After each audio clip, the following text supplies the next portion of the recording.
Nestled nearby and high atop downtown Cincinnati sits a neighborhood decorated with historic architectural marvels and streets lined with stunning homes, many built in the early 1800s. Mount Auburn, Ohio, a bedroom community of the Queen City.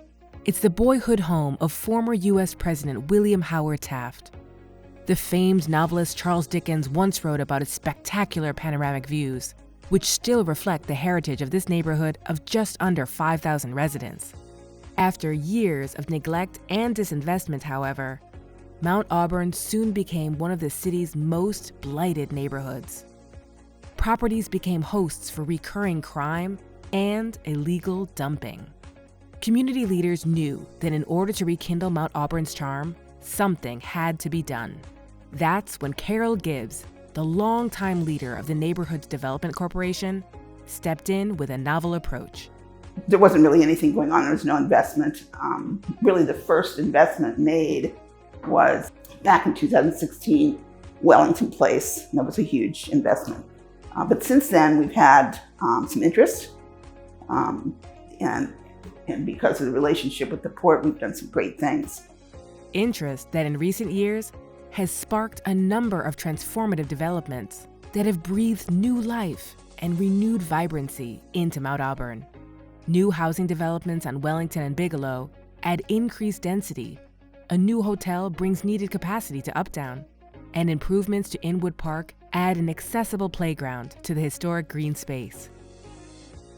Meanwhile, long vacant and dangerous structures have been demolished, making way for future development. The renaissance of Mount Auburn continued in 2018 when Gibbs approached the Land Bank, a managed entity of the port, to partner on a parcel of land located on a nearly abandoned street.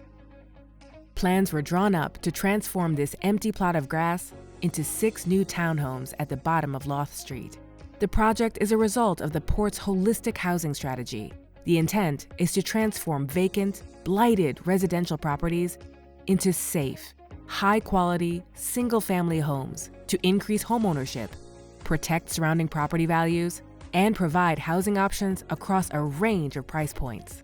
And, in line with the port's mission, profits from these new townhomes will fund the cost of similar-looking but affordable housing units just up the street. I think it is unique to Cincinnati that we take a neighborhood that's been left alone for probably 100 years and put market rate and affordable in the same area. The healthiest and most vibrant neighborhoods are ones that are mixed income. Less than a mile from the Loth Street townhomes sits the iconic Flatiron building. The historic structure rests atop a prominent intersection, serving as a landmark and gateway to Mount Auburn. Originally built in the late 1800s, the Flatiron was once named one of our region's most endangered buildings.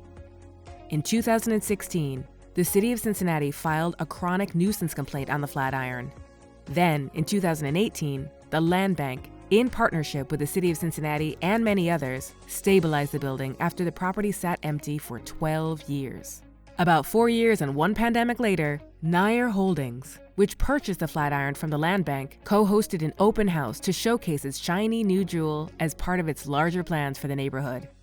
Well, one of the things about which I'm very pleased with our 10-year development strategy is that there's not a single residential unit that's going to be displaced. Mount Auburn has a great community of residents right now. There's great residents all around it, and I'm excited to have a mixed community in Mount Auburn that says the best of the greater Cincinnati community. You know, it's critically important for all 52 of our neighborhoods, particularly the neighborhoods that have seen disinvestment, to be prioritized. I've said from the beginning that if we really want to grow, we have to make sure that racial equity is at the center of the frame. So the fact that we're investing more dollars in communities like Mount Auburn will give us a competitive advantage to recruit and retain young, diverse families to come here and help us grow as a city.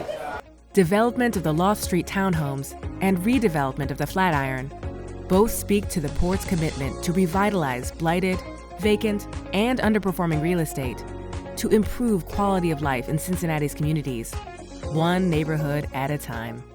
If this can happen with such a difficult building in Mount Auburn, then I think that gives a lot of these communities hope that with the right tools, the right resources, the right partners and relationships, that they can do the same thing in their neighborhood, wherever that is.